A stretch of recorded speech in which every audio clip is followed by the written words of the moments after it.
The key wasn't just a piece of brass cut with precision. It was a symbol. To Julian Croft, it was a symbol of power. The key to his corner office, his kingdom in the sky. When he pressed that key into his mistress's palm, it was a secret promise, a key to the future he was building for them. He imagined her sneaking in for clandestine meetings, a thrilling secret kept within the steel and glass walls of the prestigious Hayes Tower. What Julian didn't know, what he couldn't possibly fathom, was that the key he so carelessly gave away didn't just open his office. It unlocked a truth that would shatter his world, because the name etched in the building's deed wasn't his. It was his pregnant wife's. Julian Croft believed in the gospel of hard work, but more than that, he believed in its rewards. His life was a testament to this belief. At 32, he was a senior vice president at Morgan & Finch Capital, a position he'd clawed his way to with ruthless efficiency and a smile that could disarm a hostile board. His reflection in the polished marble lobby of the Hayes Tower each morning was his daily affirmation, a man in a tailored Tom Ford suit with a Patek Philippe on his wrist and the world at his feet. The Hayes Tower wasn't just his office building. It was the epicenter of his ambition, a sleek, imposing monument of modern architecture that tore a hole in the Manhattan skyline. It represented everything he craved: status, wealth, and undeniable success. He felt a surge of pride every time he swiped his access card, a feeling of belonging among the city's elite. His home life was, in his estimation, just as perfect. He was married to Amelia Hayes. Sweet, gentle Amelia. He'd met her at a charity gala 3 years prior. She was a volunteer, unassuming in a simple but elegant dress, with a kindness in her eyes that felt like a sanctuary from his cutthroat world. He learned she was an orphan, raised by a guardian, and worked part-time at a local art gallery. He found her lack of ambition charming, a perfect counterbalance to his own. She was his peaceful harbor, the beautiful, supportive wife who managed their impeccable brownstone, prepared his meals, and admired his achievements without ever competing with them. Now she was 6 months pregnant with their first child, a son. Julian was ecstatic. A son to carry the Croft name, a legacy. He'd already started a trust fund. Another late night, honey. Amelia's voice, soft as cashmere, greeted him as he walked through the door one Tuesday evening. The aroma of rosemary and roasted chicken filled the air. He loosened his tie, dropping his briefcase by the door. Massive deal on the horizon, Ames, the kind that makes careers. You wouldn't understand the pressure. He meant it affectionately, but the condescension was a constant, subtle hum beneath his words. Amelia simply smiled, placing a hand on her swelling belly. Well, your son and I are proud of you. Just make sure you're taking care of yourself. He kissed her forehead, the gesture more habit than passion. Always. It's all for you two, you know. But recently, all for you two had begun to feel like a lie even to him. The lie had a name: Isabella Rossi. Isabella was a new analyst on his team. She was everything Amelia wasn't: sharp-edged, ferociously ambitious, with a fire in her eyes that mirrored his own. She didn't look at him with gentle admiration. She looked at him with a hunger that he found intoxicating. Their conversations started with market analyses and earnings reports, but soon bled into late-night drinks under the guise of strategy sessions. Isabella understood his world. She spoke his language of leverage, of acquisitions, of killer instincts. She saw the version of Julian he wanted to be, not the husband Amelia saw. "You're wasted on them, Julian," Isabella had whispered to him last week, her fingers tracing the lapel of his jacket, in a dark corner of a bar. "The partners at this firm are dinosaurs. You should be running your own fund. You have the vision." He'd felt a jolt, a dangerous thrill. No one had ever spoken to him like that. Amelia supported him, but Isabella challenged him. She ignited a part of him that his comfortable life had dulled. The affair started as most do in a moment of weakness that felt like a moment of strength.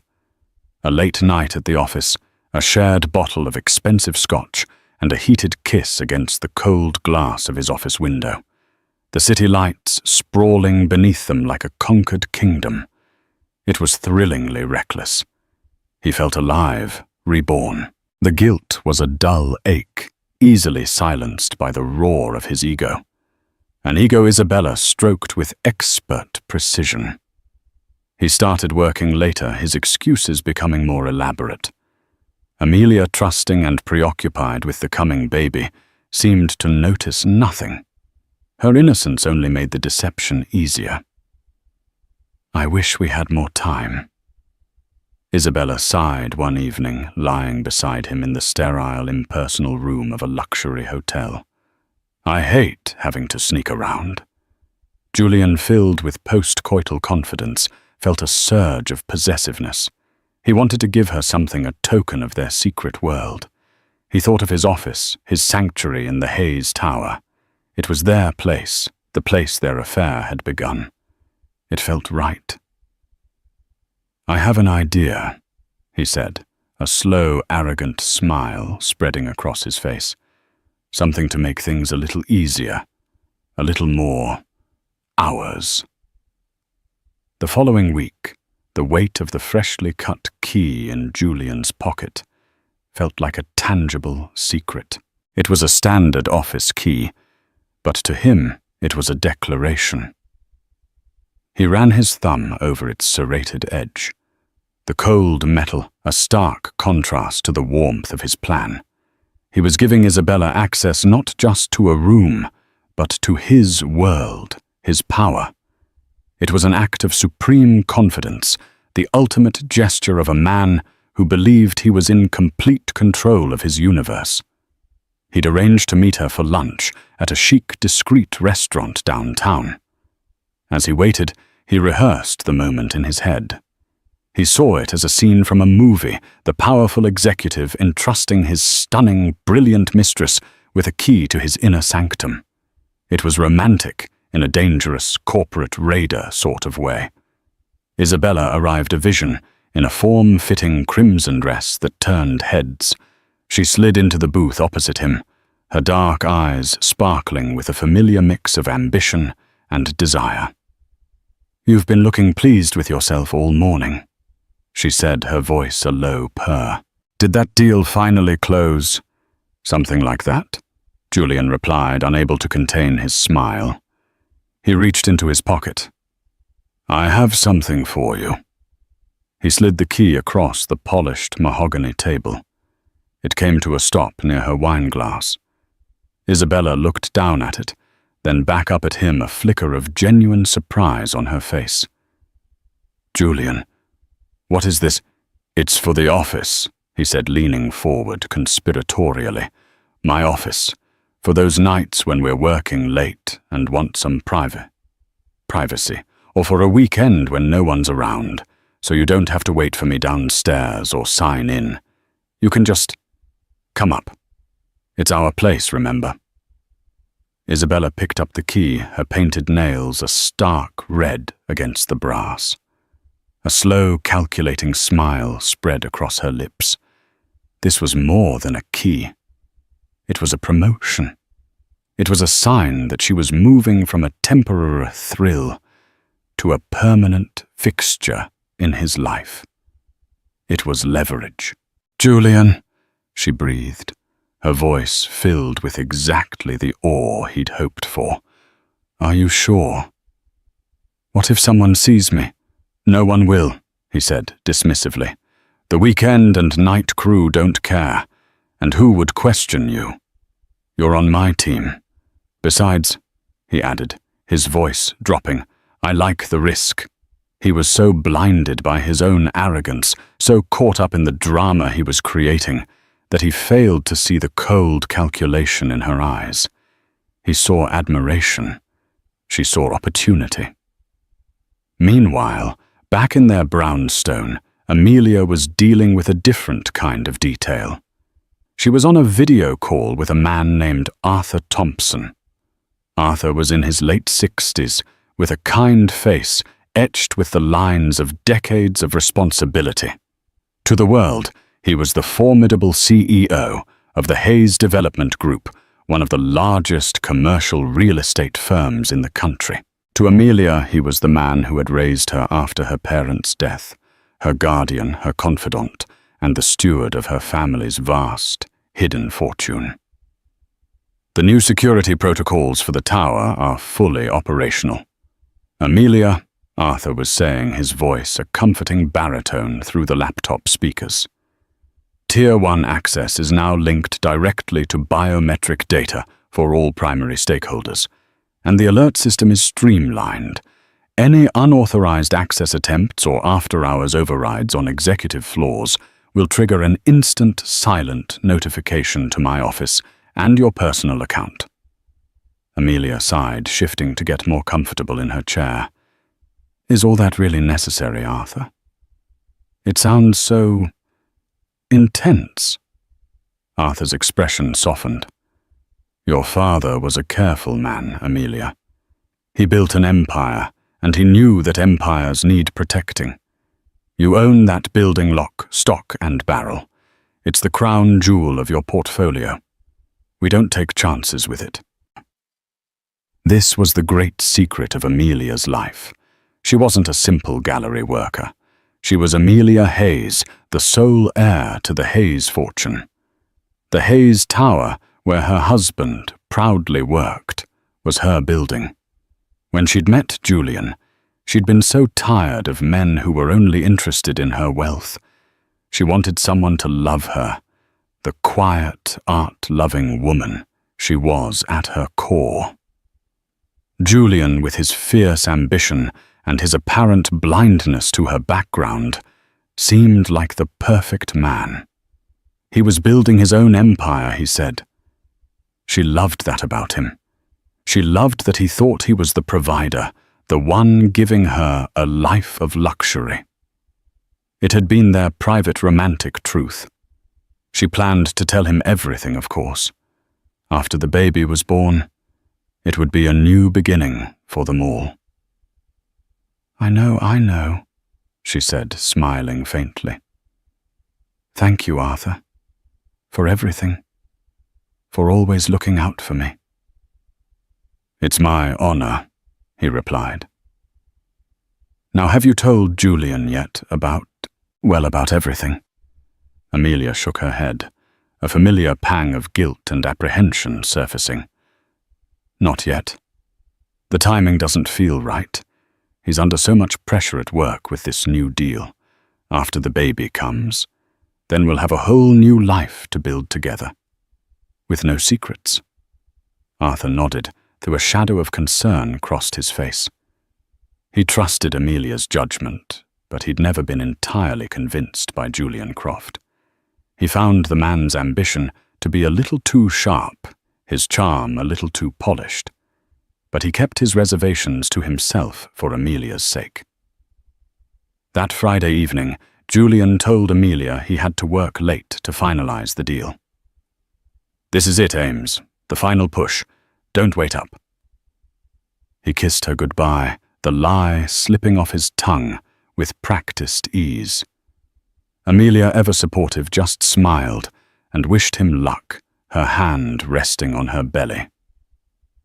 Hours later, in his corner office on the 48th floor of the Hayes Tower, Julian wasn't closing a deal.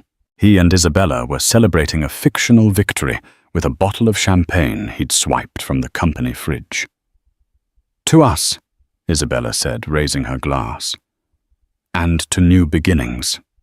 To us, Julian echoed, clinking his glass against hers. Later, as they prepared to leave, Isabella held up the key he had given her.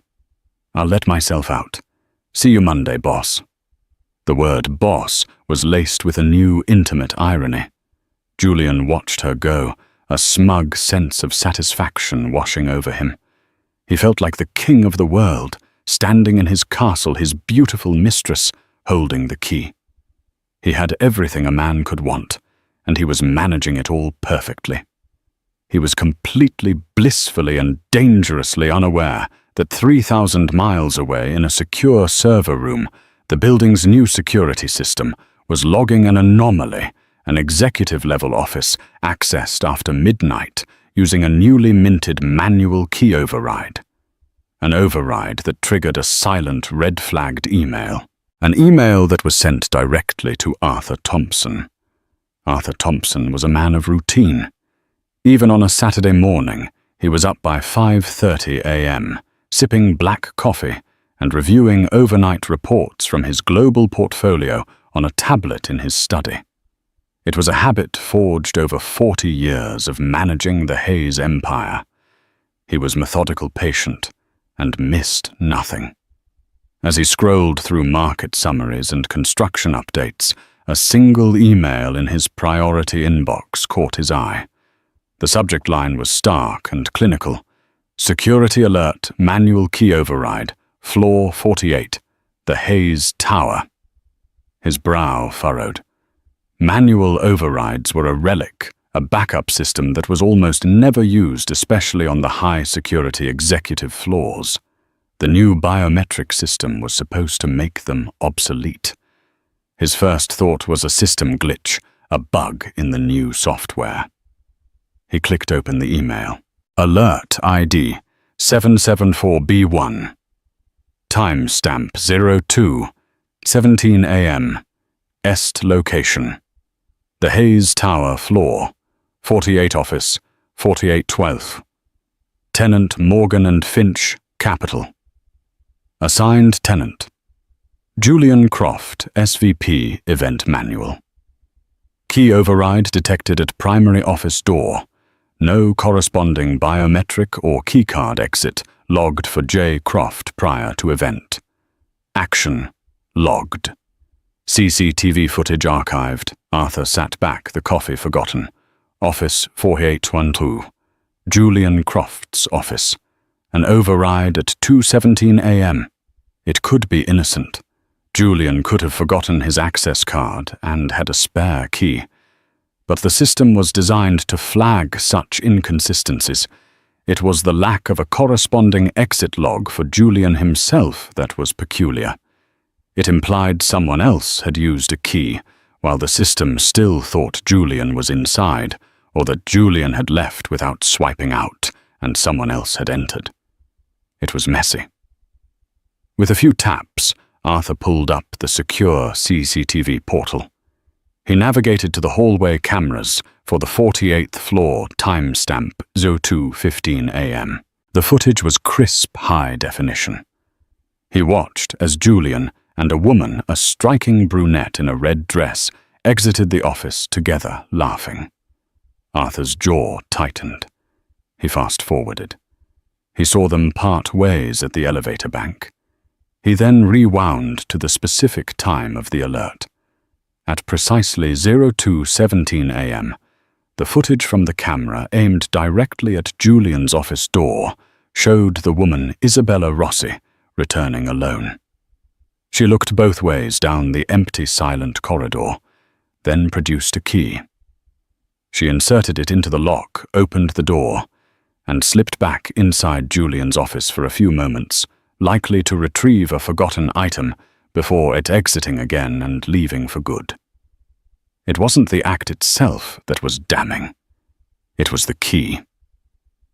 Arthur knew for a fact that Morgan and Finch Capital's lease agreement stipulated a strict access protocol. All keys were numbered and assigned. Any request for a duplicate required a formal application to building management and the tenant's security officer, citing a valid reason. A new key for a junior analyst to access an SVP's office after hours would have been flagged instantly. This meant Julian had a key duplicated himself covertly. He had circumvented the building's security protocols. Amelia's security protocols. Arthur felt a cold anger settle in his stomach. This wasn't a simple case of an employee bending the rules. This was Julian Croft, the husband of the building's owner, acting with a level of arrogance that was staggering. He was treating Amelia's most valuable asset like his personal clubhouse. He saved a copy of the log and the encrypted video file. His duty was clear. His loyalty wasn't to Julian Croft or Morgan and Finch Capital. It was to Amelia. But how could he tell her? She was pregnant, happy, and completely in love with a man who was at best a reckless fool and at worst a cheating liar. The sight of Julian and the other woman laughing together on the footage left little doubt in Arthur's mind as to which it was. He wrestled with the decision all weekend. He could bury the report. It was a minor infraction, technically. But he knew this was just a symptom of a deeper problem. A man who was this careless with his professional life was likely just as flawless with his personal one. Protecting Amelia meant protecting her from the truth, but for how long deception like rot only grew in the dark. By Monday morning he knew what he had to do. He couldn't call her with this news. He couldn't send it in an email. This required delicacy. It required him to look her in the eye and be the rock she needed him to be when her world cracked. He called Amelia's personal assistant. "Please inform Mrs. Croft that I need to see her.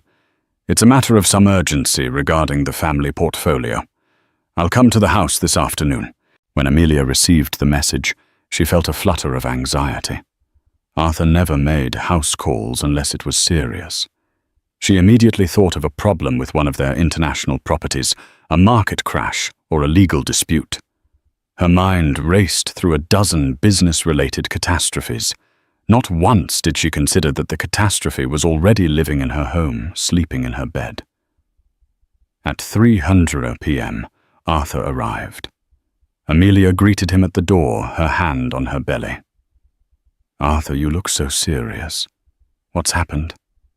Is everything all right? Let's sit down, my dear," he said, gently. His eyes filled with a pained sympathy that she didn't understand. They sat in the living room, a space filled with art and light. Arthur placed his tablet on the coffee table between them, but didn't turn it on. "Amelia," he began, his voice heavy, "I have something to show you. It's difficult, and I am so sorry that I am the one who has to bring this to you." He took a deep breath. "As you know, we installed a new security system at the tower.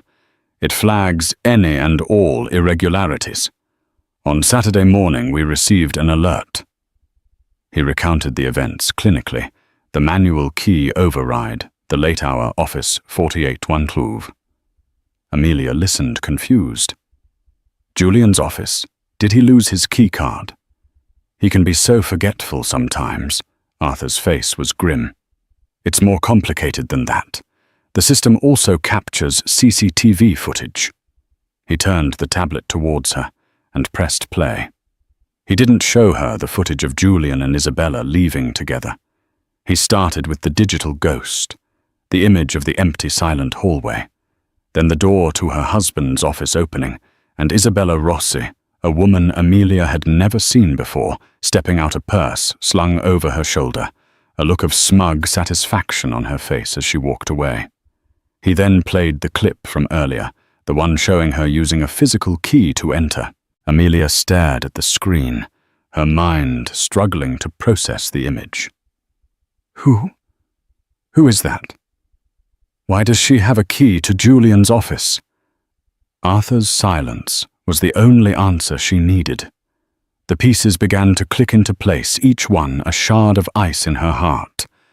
The late nights, the sudden business trips, the faint scent of unfamiliar perfume on his suit jacket that she'd dismissed as paranoia. The way he looked at his phone, a quick, secretive glance. The condescending way he explained that she wouldn't understand the pressures of his world. It wasn't pressure. It was a person. It was this person.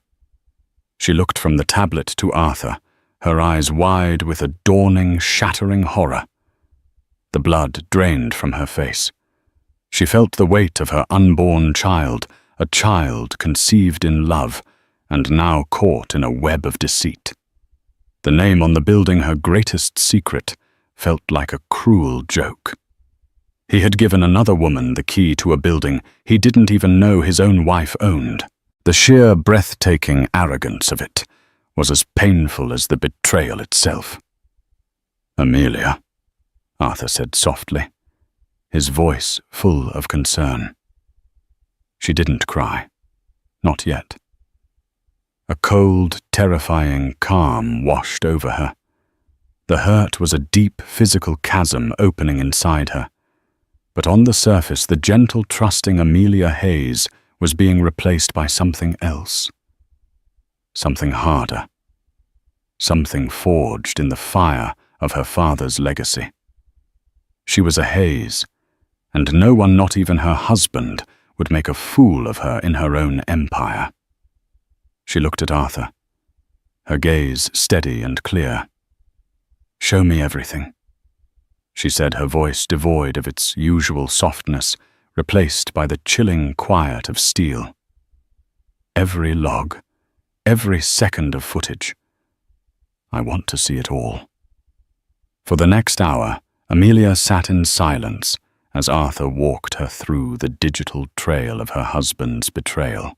She watched the full footage from Friday night, Julian and Isabella emerging from the office, their easy intimacy, the shared laughter that felt like a physical blow. She saw the log of the key override the timestamps, the cold, hard data that painted a picture of calculated deceit. The pain was immense, a tidal wave crashing against her heart. Every shared memory, every loving glance, every promise for the future was now tainted, recast in the harsh light of this new reality. The man she loved, the father of her child, was a stranger. Worse, he was a cliché, a cheating husband with a younger colleague. But the context of the betrayal elevated it from a mere personal tragedy to an act of monumental disrespect. He hadn't just cheated on her in a hotel. He had brought his affair into the heart of her family's legacy, the Hayes Tower, and used it as his personal playground. When Arthur was finished, Amelia finally looked up from the tablet. Her eyes were dry, but her face was a mask of grief and resolve. The initial shock had receded, replaced by a cold, quiet fury. This wasn't the fury of a scorned woman. It was the fury of a queen whose castle had been defiled. "He thinks I'm a fool," she whispered more to herself than to Arthur. "He thinks I'm this simple, naive girl who manages his home while he conquers the world. He has no idea whose world he's been living in." Arthur watched her, his expression a mixture of pity and pride. He saw the heartbroken young woman he'd raised, but he also saw the daughter of Robert Hayes, a man who had been brilliant, strategic, and utterly uncompromising when it came to his business and his family. "What do you want to do, Amelia?" he asked gently. "I can have building security, revoke his access immediately. We can have a legal team draft a notice to Morgan and Finch about the security breach. We can change the locks on this house. You have every option." Amelia stood up and walked to the large window overlooking their manicured garden. She placed a protective hand on her belly. The baby kicked a small, innocent life, unaware of the storm that had just broken. That kick solidified something within her. This was no longer just about her own broken heart. It was about protecting her child's future, her child's legacy. A legacy Julian had just proven himself unworthy of. A confrontation was inevitable, but a simple, tearful fight in their living room felt inadequate. It would give him the chance to lie, to gaslight her, to beg for forgiveness, and paint himself as the victim of a moment of weakness. No, the punishment had to fit the crime. His sin was one of arrogance committed on a stage of corporate power.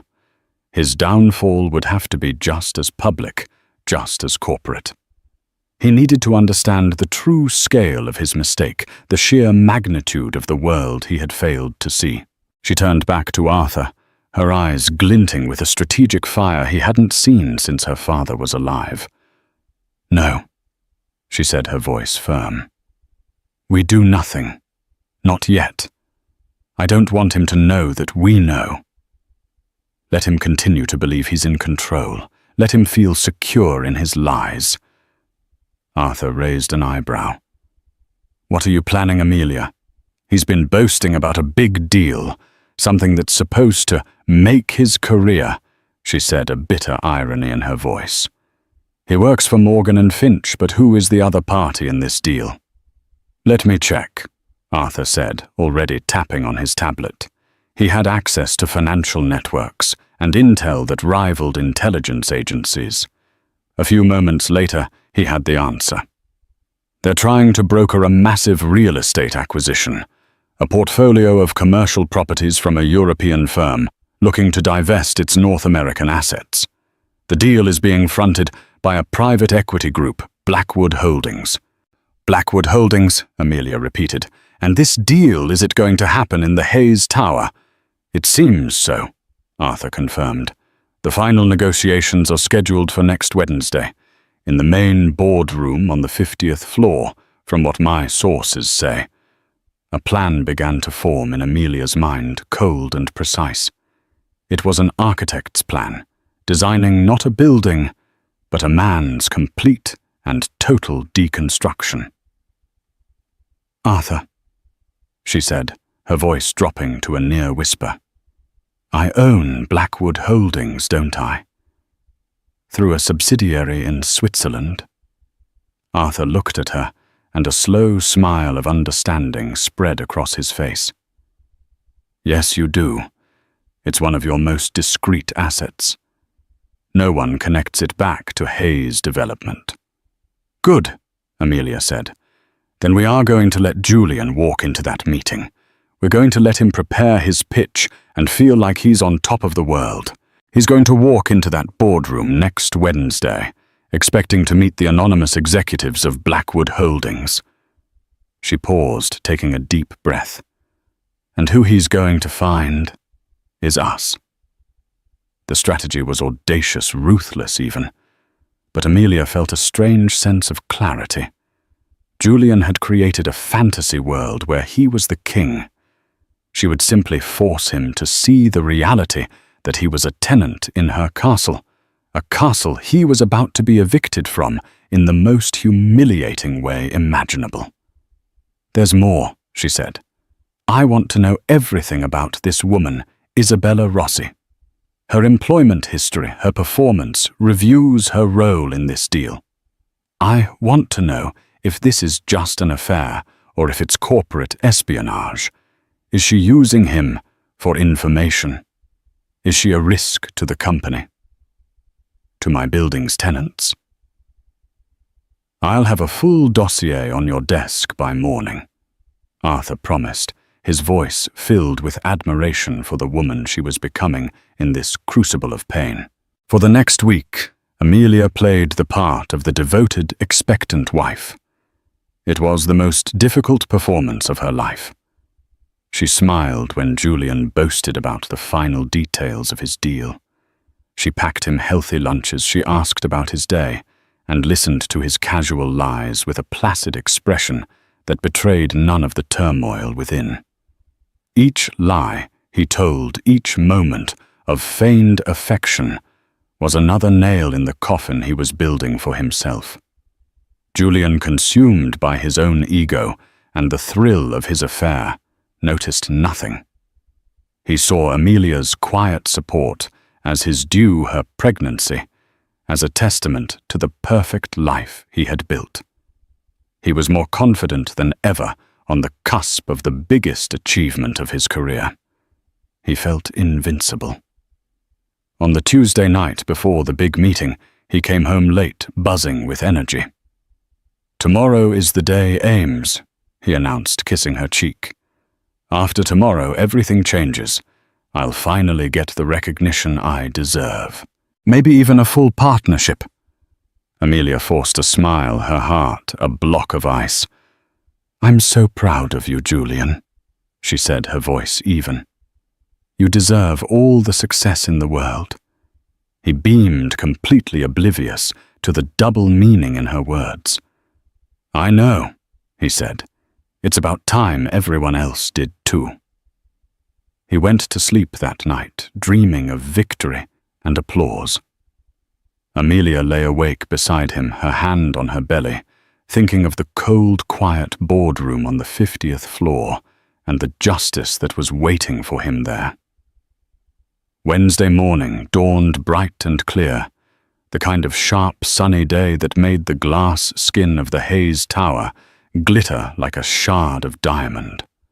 For Julian Croft, it felt like the world was laying out a red carpet just for him.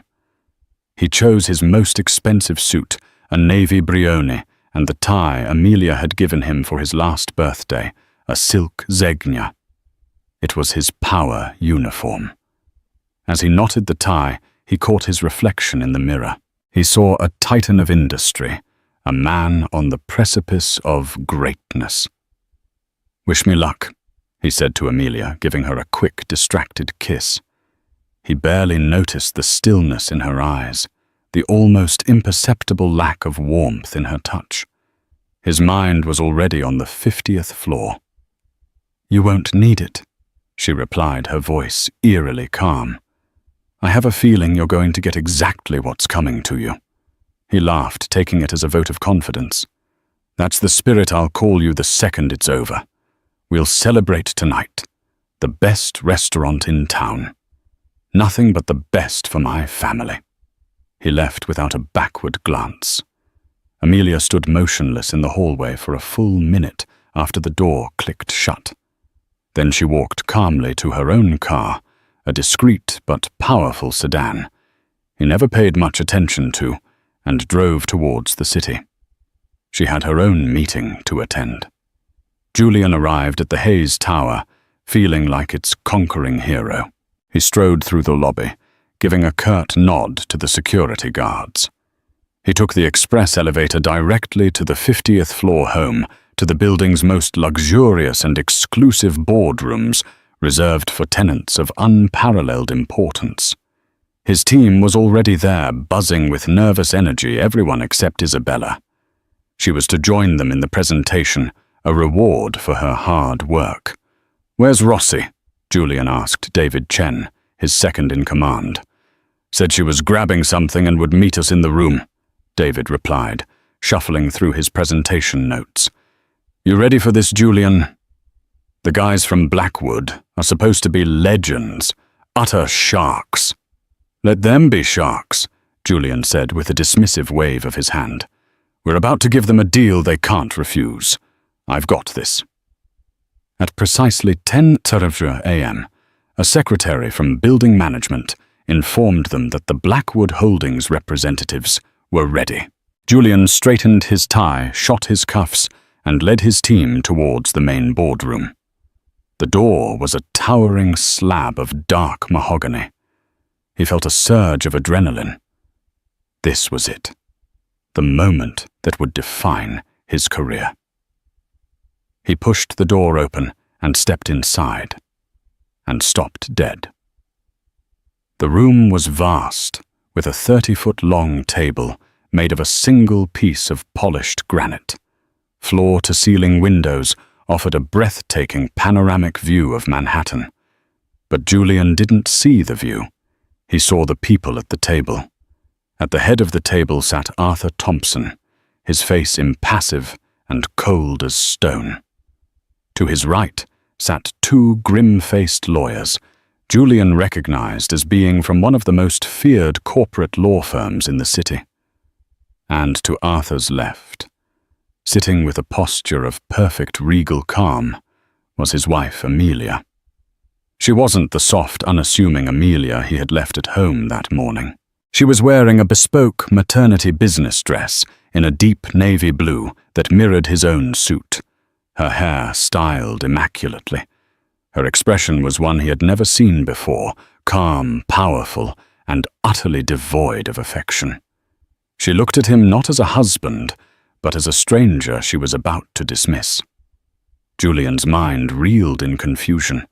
He blinked, thinking he was hallucinating. "Amelia, what are you doing here? And Mr. Thompson, is this some kind of surprise?" His voice faltered. His team standing behind him was equally bewildered, shuffling their feet in awkward silence. Amelia didn't answer. She simply gestured to the empty chairs on the other side of the table. "Please, Julian, sit. We have a lot to discuss." Her voice was the voice of a CEO, not a wife. Cold dread, slick and oily, began to seep into Julian's veins. He looked from Amelia's unreadable face to Arthur's granite-like stare. He slowly walked to the indicated chair and sat down his own presentation notes, feeling suddenly ridiculous in his hands. I don't understand," he stammered. "We were scheduled to meet with Blackwood Holdings." "You are," Arthur Thompson stated, his voice cutting through the silent room. "You are meeting with the sole proprietor of Blackwood Holdings and the beneficial owner of this building, the Hayes Tower." He paused for effect, letting the words hang in the air. "Mrs. Amelia Hayes Croft." The name hung in the air, a grenade with the pin pulled. Julian's world tilted on its axis. The blood rushed from his head, and the panoramic view outside seemed to sense all Amelia's culpa. Owned the Hayes Tower, owned Blackwood Holdings. It was impossible. It was a joke. He looked at her, searching for the punchline, for the gentle smile of his sweet, simple wife. All he found was the cool, appraising gaze of an owner, a proprietor, a woman who held his entire world in the palm of her hand. The condescending affection he'd always shown her, the assumption of her naivete, the belief in his own superiority. It all crashed down on him with the force of a physical impact. He had been living in a fool's paradise. Just as the crushing weight of this revelation was settling in, the boardroom door opened again. Isabella Rossi walked in, a confident smile on her face. "Sorry I'm late, Julian. I was just—" She stopped, her smile vanishing as she took in the scene. She saw Julian, pale and stricken. She saw the powerful figures at the head of the table. And she saw Amelia, pregnant and poised, looking directly at her with an unnerving stillness. Isabella's ambition had always been her greatest asset. But for the first time, her instinct screamed at her that she had made a catastrophic miscalculation. Amelia's gaze shifted from Julian to Isabella, her eyes turning from ice to Arctic frost. "Ms. Rossi," Amelia said, her voice dangerously soft. "Thank you for joining us. Please have a seat. We were just about to discuss your contributions to the company." The trap had been sprung. The players were all in place, and Julian Croft was about to learn the true meaning of consequences. Isabella froze in the doorway, her bravado evaporating under Amelia's glacial stare. She looked at Julian for guidance, but he was a statue of shock, his face ashen, his eyes wide with disbelief. The power dynamic in the room was palpable and terrifyingly clear. She slowly, cautiously took a seat at the far end of the table, as far from Amelia as possible. Amelia let the silence stretch, a tool of power she wielded with devastating precision. She watched Julian's mind work, saw the denial warring with the horrifying emerging truth. Finally, she spoke, her voice calm and measured each word, a carefully placed stone building the walls of his new prison. "For 3 years, Julian was. I have honored your ambition. I have watched you work yourself to the bone, because you wanted to build something for us, for our family. I respected it so much that I kept my own life, my own inheritance, a secret. I wanted you to love me, Amelia. Not Amelia Hayes, the owner of a real estate empire. She paused, letting that sink in.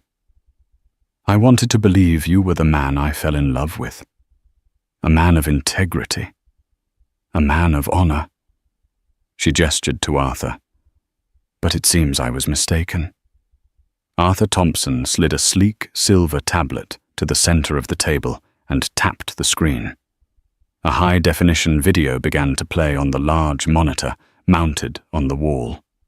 It was the CCTV footage from the 48th floor hallway.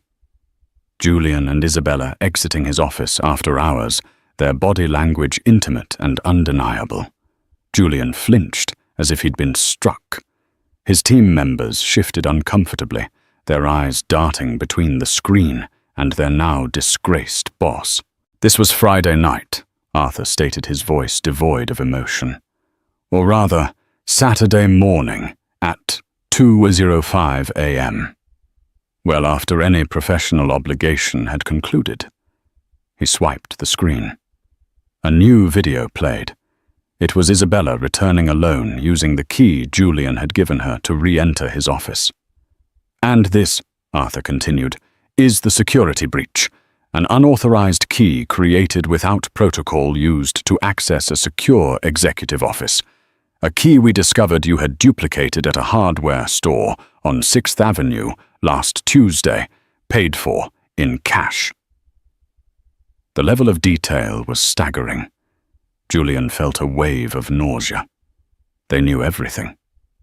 Amelia's eyes now fixed on Isabella, who had shrunk in her chair, all her practiced corporate confidence gone.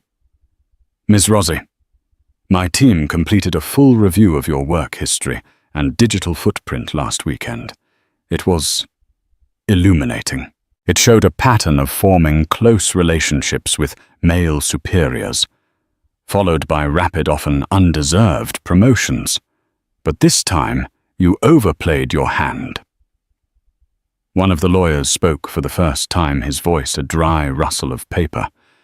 Your employment contract with Morgan & Finch, Miss Rossi, contains a standard but strict non-fraternization clause for direct superiors and subordinates, as well as a corporate espionage clause. By accepting a key to a senior vice president's office containing sensitive client data, you have violated both. You are being terminated effective immediately. Security will escort you from the building to collect your personal effects. You will find your career on Wall Street is effectively over. Isabella's face went white. She opened her mouth to speak, to protest, but no words came out. The life she had been so carefully constructing had just been demolished in under a minute. Two uniformed security guards who had been waiting discreetly outside entered the room. They stood on either side of her chair. Without a word, a defeated Isabella Rossi stood up and was escorted out of the boardroom, out of the company, and out of Julian's life. Julian watched her go, but his focus was entirely on Amelia.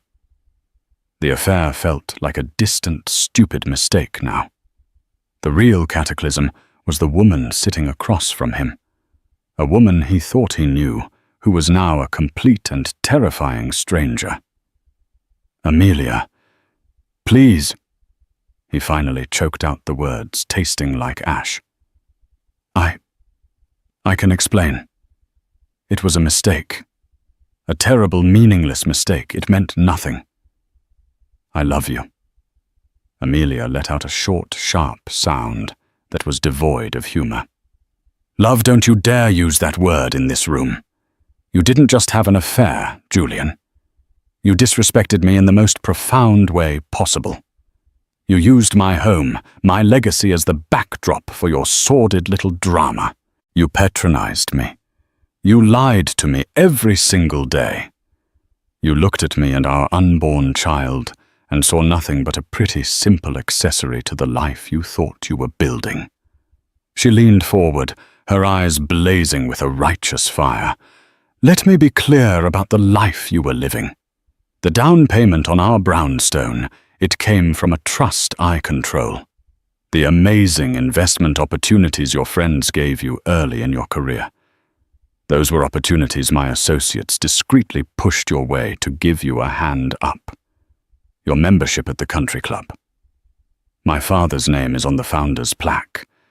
I didn't give you a life of luxury, Julian. I gave you a chance to be a good man on your own terms. And you failed. Each word was a hammer blow, systematically dismantling the entire foundation of his identity. His success, his hard work, his empire, it was all a curated illusion. He hadn't built anything. He had been a guest in a kingdom he didn't even know existed. He looked at the stunned faces of his team, the men who had admired and envied him. He saw their pity and contempt. His humiliation was absolute, a crushing physical weight. As for Morgan and Finch, Arthur Thompson interjected coldly, we, as the owners of this building and a significant, albeit silent investor in your firm, through various funds, have already spoken to the board.